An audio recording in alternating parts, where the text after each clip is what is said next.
Hey guys, Kakarot197 again. This time with a review of the 144th scale high-grade Universal Century, the O, from the Zeta Gundam anime series.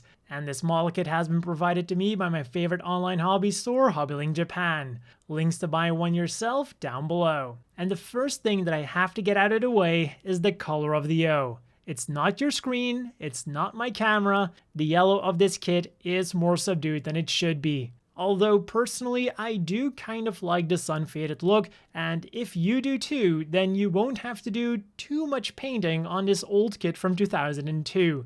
You'll need yellow for around these pipes, then very dark blue for his knuckles, the belt on his back, the shoulder mechanics, the bottom on the front skirts, this piece of the leg, and these thrusters on the back skirt. Then red for the pipes on the sub-arms, and while you're at it, replace these 4 metallic stickers with paint too.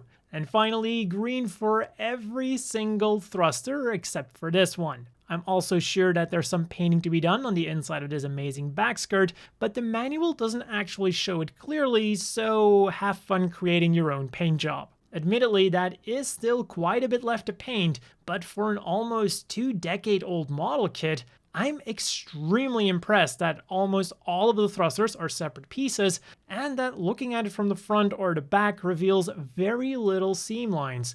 Just ignore the ones on top. Oof. Some of the panel lines are also too shallow, but overall we get a very presentable and badass Dio straight out of the box. And now let's have a look at all of the cool accessories that this thing comes with. First of all, we get a grand total of 4 beam swords, complete with 4 master grade length beam blades. Now you might be thinking that 4 beam swords is a bit much for a mobile suit with only 2 arms. It's a good thing that the O has 2 extras, and the beam swords are just as wobbly in every single one of them. It is from the early 2000s, alright? Also, the ball joints of the front skirts really suffer trying to hold up the beam swords. One funny thing is that according to the manual, these are called beam swords because they're curved, disregarding the fact that the word saber, which we usually get for these things, is actually specifically used for curved blades. So while calling it a sword isn't wrong, the reasoning for doing so is wrong. Another weird thing is the color of the handles. You might have seen pictures or the master grade where they're yellow, and the thing is, when they're stored, the anime tends to depict them as dark blue, as on this model kit, but when he whips them out, they suddenly become yellow. So you'll have to make up your own mind about which one is correct. Next up, we have the beam rifle, and just as the O, it's nice and chunky, and it's got some cool attention to detail with the yellow pipe.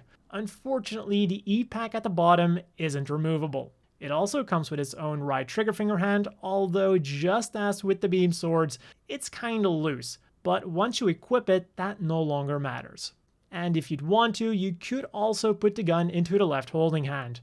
What you cannot do is put them into the sub-arms as claws. Unlike the ones on the Hazel, these cannot open. But you could still try ramming other weapons in there because unfortunately these are all the accessories the O has. By the way, am I the only one who thinks that these things look like Vulcans?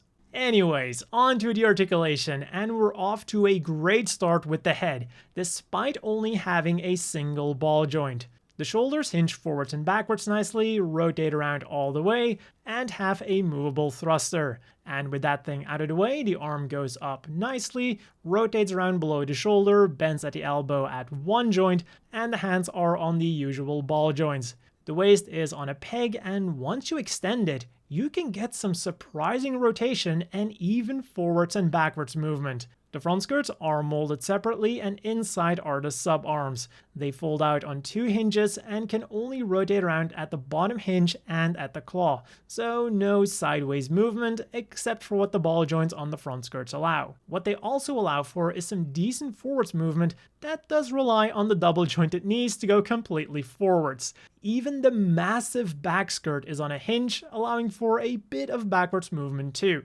The side skirts hinge outwards, but the ball jointed legs don't go out nearly as much. They will of course also rotate around a bit. This panel can also move a bit, just as this one, and now pay close attention to the red hoses. When you move the feet around, they also move around a bit. A really cool effect that I wasn't expecting from a 2002 kit, along with all of the other moving stuff on these legs. This is seriously cool. So now from the front, the feet go side to side a bit and will also rotate around a bit. So while it might not have the greatest articulation ever, considering the age and the bulk of this kit, I think it's still really impressive. Oh, and as a quick side note, if you want to buy an action base for the O, despite it being a high grade, you're going to need a master grade compatible action base for this big boy. So as always, the inevitable question is, do you want to buy this?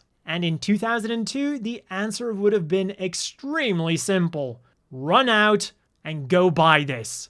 Now.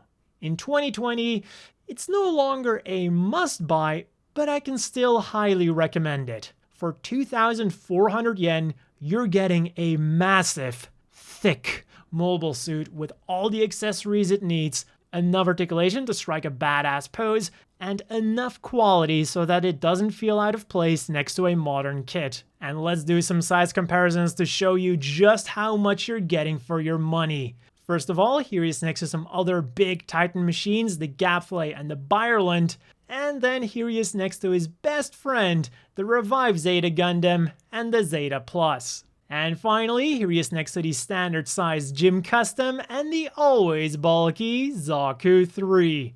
And you know what? When I was building the O, it felt much more massive than the Zaku 3.